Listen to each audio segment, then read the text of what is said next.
In typhoon-prone Philippines, a crackdown on corruption in flood control projects is underway.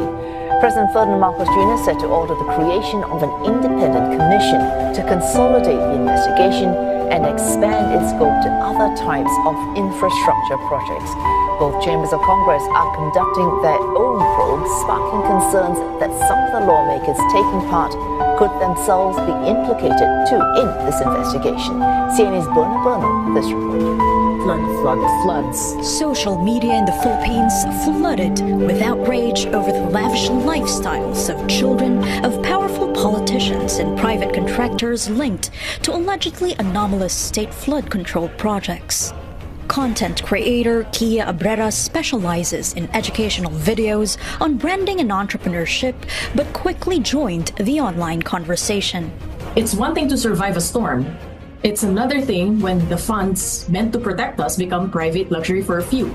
The ongoing nationwide crackdown on fraudulent and even ghost flood control projects was announced by President Ferdinand Marcos Jr. in his State of the Nation address in July.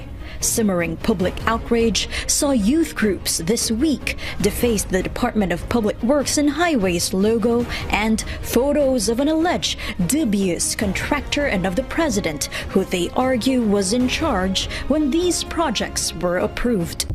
Experts say collusion between public officials and private sector players to extract kickbacks from state infrastructure projects has persisted through the years, despite procurement laws that require competitive bidding. Of course, there's a payment for a particular project.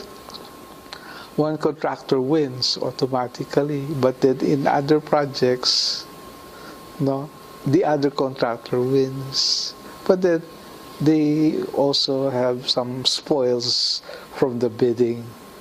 Our own study showed that even the private sector, they're tolerant of corruption, probably because corruption gives them certain advantages.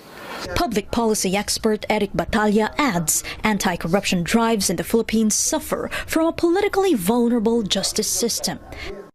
This court, the Sandigan Bayan, is where those accused of graft and corruption in government are tried.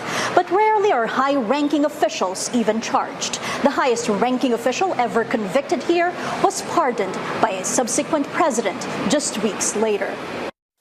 Experts argue anti-graft institutions, including those in charge of campaign finance monitoring, state audits, whistleblower protection, asset recovery, and prosecution, need to be empowered with more resources and autonomy.